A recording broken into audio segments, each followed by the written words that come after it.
say, Parker, you came as advertised. I've decided to bring you in on something else. Something big. We all end up at $2 million each. We just took $1 million. It's a hell of a lot of seed. Look. No thanks. We made a deal. You said we split the take, that's what we need to do. Why don't you think about it?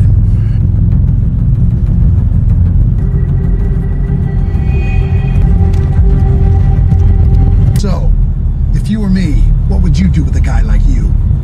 I'd kill him while I had the chance.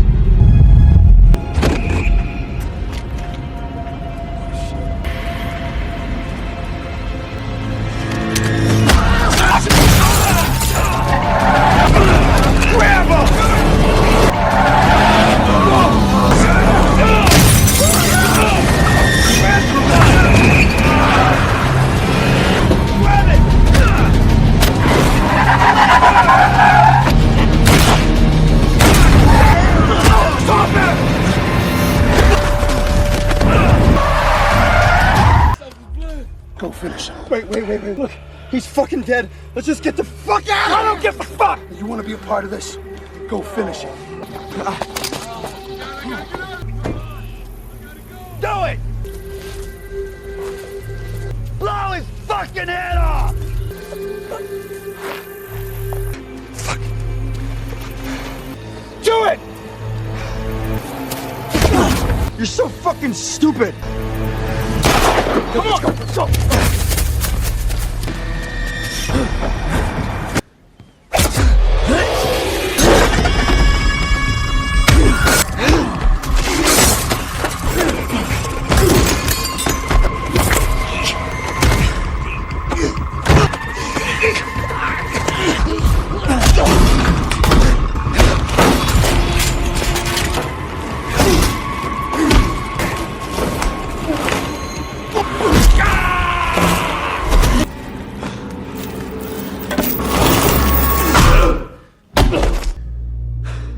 The film opens at the Ohio State Fair in Columbus, introducing us to the protagonist, Parker, a professional robber with an English accent. Known as a modern-day Robin Hood, he operates with a code that forbids him from stealing from the poor or harming the innocent. Disguised as a holy father, Parker leads a crew of seasoned criminals, including Hardwick, a member of the Chicago mob, and 4 others with formidable reputations, all united by a single objective: to rob the carnival. As the plan unfolds, Parker infiltrates the local security office, expertly distracting the guards while his accomplices, disguised as clowns, launch a surprise attack. Inside, the guards are safeguarding a substantial sum of money accumulated over the 3-day event. The criminals take control, holding the employees hostage while Hardwick ignites a controlled fire to create chaos. Meanwhile, fairgoers remain blissfully unaware of the unfolding heist. One hostage suffers a panic attack, prompting Parker to reassure him that no one will be harmed. Through a series of flashbacks, we learn about Hurley, an aging thief and Claire's father, Parker's love interest, who initially proposed this audacious robbery. Despite Claire's belief that they hardly know each other, Parker has worked closely with Hurley for years and trusts him implicitly. Hurley has equipped Parker with everything necessary for the heist, including a gang of clowns led by a notorious criminal named Melander. As the fire escalates from controlled to uncontrollable, panic spreads among the fairgoers. Seizing the opportunity amidst the chaos, Parker and his crew successfully make off with over $1 million. With assistance from their accomplice Carlson, who poses as the fire chief, they manage to escape the scene. However, tensions rise when Parker confronts Hardwick in an abandoned industrial area, blaming him for deviating from their original plan. As the rest of the crew arrives, they pile into a car and drive down a rural road.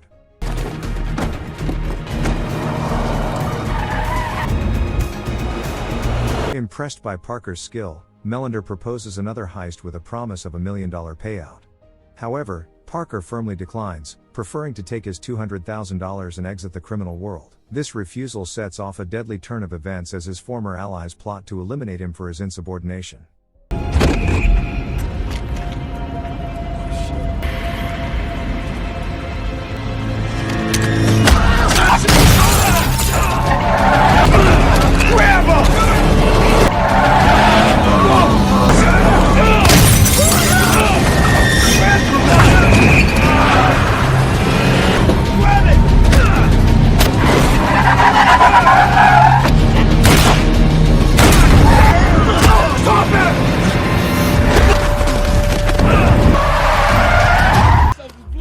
Go finish him. Wait. Look, he's fucking dead. Hardwick is then coerced into finishing Parker off.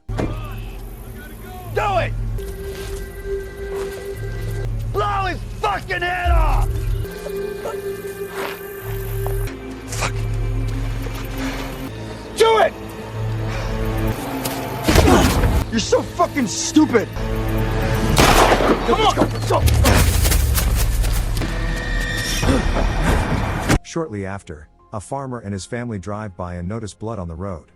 They discover Parker submerged in the pond and miraculously rescue him, bringing him to the town hospital where he fights for survival. Upon awakening in a hospital bed, the man is jolted by the news of a devastating fire at an amusement park that has claimed numerous lives, with the robber still at large. Spotting police officers outside his room, he realizes he cannot afford to wait for them to question him. In a desperate move, he incapacitates a doctor and steals his clothes, facilitating his escape by taking a fellow patient with him. Once outside, he commandeers an ambulance and drives away, pausing only to tend to his injuries in the back of the van. Fueled by a thirst for vengeance, Parker resolves to track down the members of the gang who betrayed him, intent on eliminating them one by one. After nursing his wounds back to health, he stealthily breaks into a hunter's motel room, pilfering clothes, a multi-tool, an electric razor, and another firearm. With his new gear, he steals a car and heads to a check cashing center in Memphis, where he takes a hostage and executes an armed robbery to secure funds for a new identity and documents. Later, Parker travels to Houston, Texas, presenting himself as a friend of Bob Hurley. He commissions new documents from the print shop owner, offering a substantial payment. While awaiting the delivery of his new papers, Parker reaches out to Hurley, pressing for the whereabouts of Hardwick's brother. Despite Hurley's warnings about the dangers involved, Parker insists on the information. Reluctantly, Hurley divulges the location of the bar where Hardwick's brother works. Parker immediately makes his way to New Orleans, where he storms into the bar and confronts the security guard before locating Hardwick's brother. Wait here! Idiot! Get out! Get him the fuck out of here. Come on, you're get out.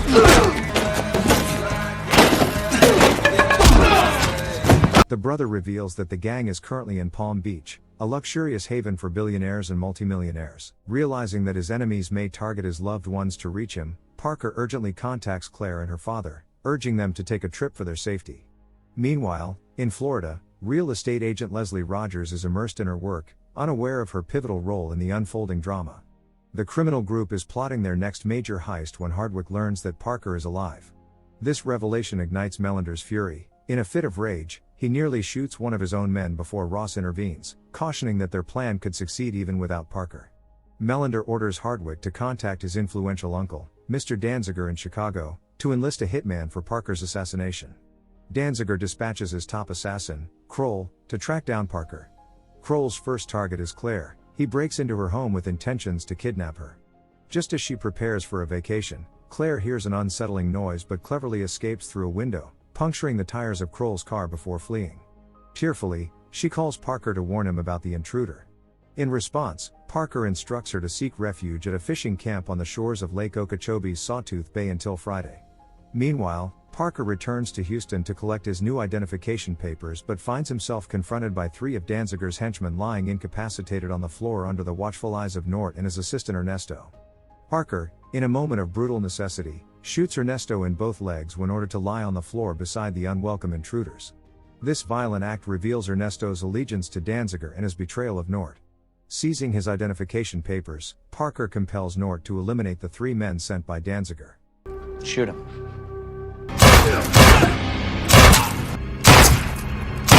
Leaving behind his fingerprints as evidence of his desperate compliance.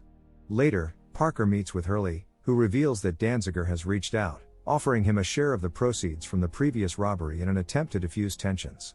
Parker quickly discerns that Hurley is lying. A Chicago mob boss would never extend an olive branch to someone obstructing their operations. Choosing integrity over greed, Parker rejects the money and resolves to exact revenge on those who have wronged him. Adopting the alias Daniel Parramatta, an escaped convict purportedly seeking a home in San Antonio, Parker travels to Florida. In this unusual house hunting endeavor, he is assisted by the familiar Leslie Rogers. However, before finalizing any property deal, Parker opts to visit Claire. During their meeting, he makes the painful decision to end their relationship for her safety. While exploring potential homes with Leslie, Parker remains indifferent as they pass opulent villas but comes to a halt before a rundown house that was purchased 2 months earlier for $1.2 million from Mr. Rodrigo. It dawns on him that this is the hideout where Melander's gang intends to regroup after their heist. Leslie extends an invitation for lunch to maintain their connection, but Parker declines, citing his busy schedule. Intrigued by her potential client's situation, Leslie later inquires at the bank but uncovers no transactions, leaving her baffled. Soon after, she receives distressing news that her car has been repossessed, adding to her financial woes stemming from her deceitful ex-husband. Meanwhile, Kroll, the hitman, visits Nord and kills him under the mistaken belief that he is colluding with Parker. As dusk settles, Parker returns to the residence of the impersonated Mr. Rodrigo and discovers their stockpile of weapons. He meticulously sets traps and studies their robbery plan.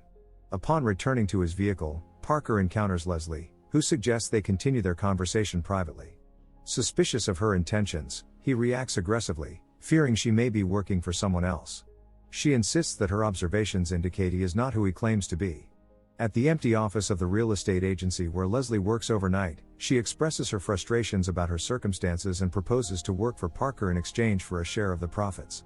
Instead of addressing her request directly, Parker instructs her to strip down to her underwear to ensure she isn't wired for surveillance. Once she confirms her innocence, he promises to contemplate her offer.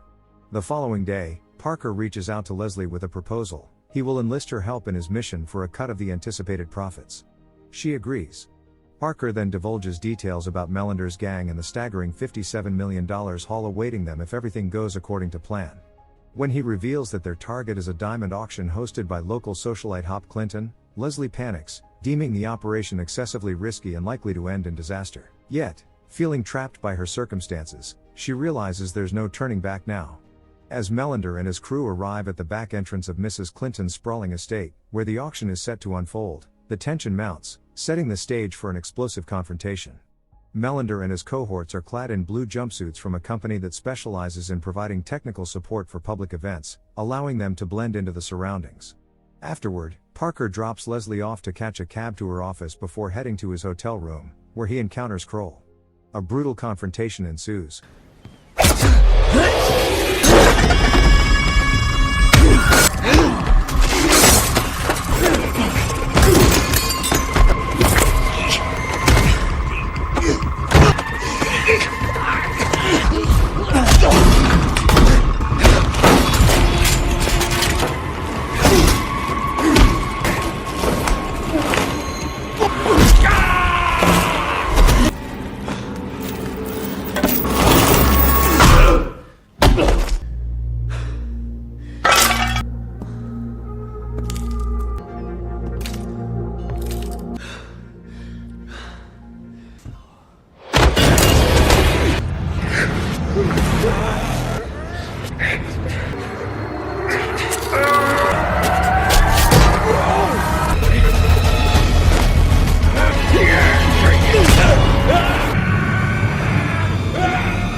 Though victorious, Parker sustains serious injuries but is grateful to be alive.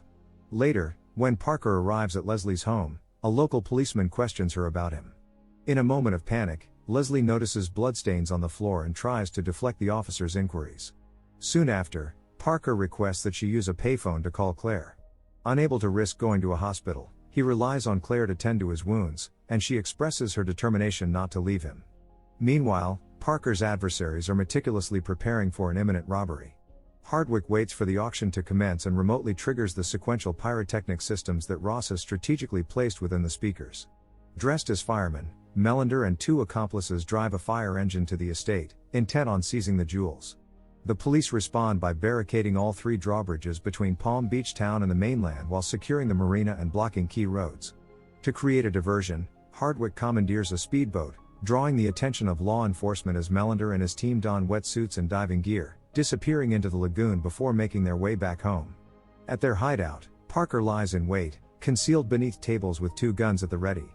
Leslie unwittingly enters the scene but is soon captured by Hardwick after peeking through a window. Sit down! Shut up! What? Parker. I don't know anybody. Parker's gotta be hurting bad. Where is he? Where fuck he is! Buckle up!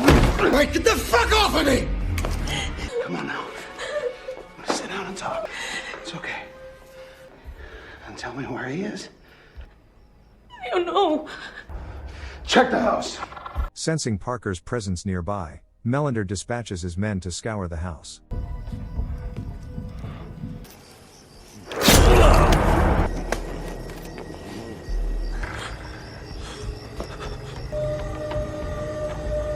Meanwhile, Carlson remains with Leslie.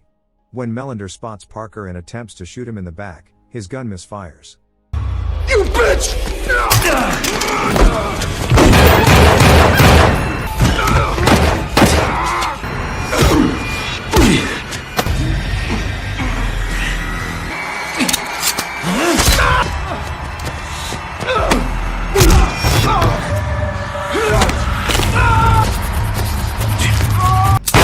Just as Leslie reveals herself by shooting Carlson with a firearm she had hidden under the table. Hardwick then confronts Leslie with the gun and threatens her life unless Parker agrees to split the loot. Parker!